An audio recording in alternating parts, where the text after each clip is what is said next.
Hi, I'm Simon with AppliancePartsPros.com. Today we're going to show you how to repair your appliance. Are you ready? Remember, anytime you work on your appliance, make sure it's unplugged or the circuit breakers are off so there is no chance of electrocution. Also, make sure you turn off the water supply to the washer. In this video, we'll show you how to replace the water level pressure switch in an LG washer. It's going to be a very easy repair. Should only take a few minutes to show you how to do it. For the job, we're going to need a long Phillips screwdriver. When you open up the package, you're going to get a new water level pressure switch. The water level pressure switch controls the amount of water entering the washer.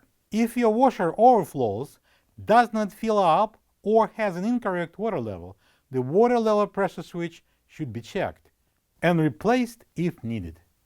We need to remove the top panel in order to get it apart.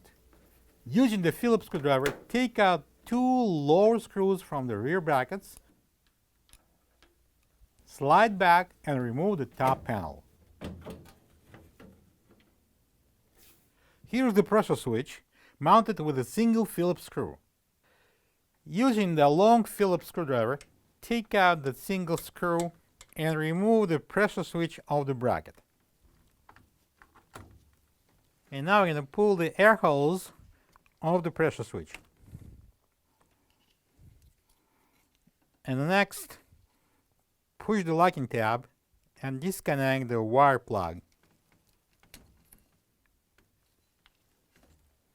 This is the old water level pressure switch next to the new one. If you don't have this part, you can get it from AppliancePartsPros.com.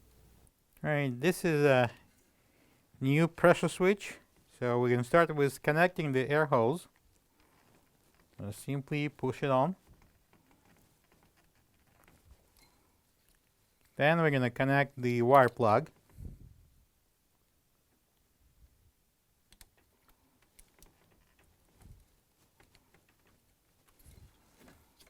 And now we're ready to install it onto the bracket.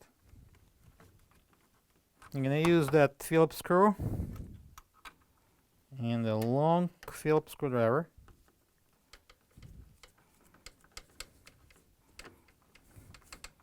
And secure it to the bracket.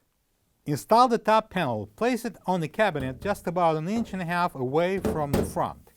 Slide it forward to lock the tabs. Secure the top panel with the two Phillips screws at the back.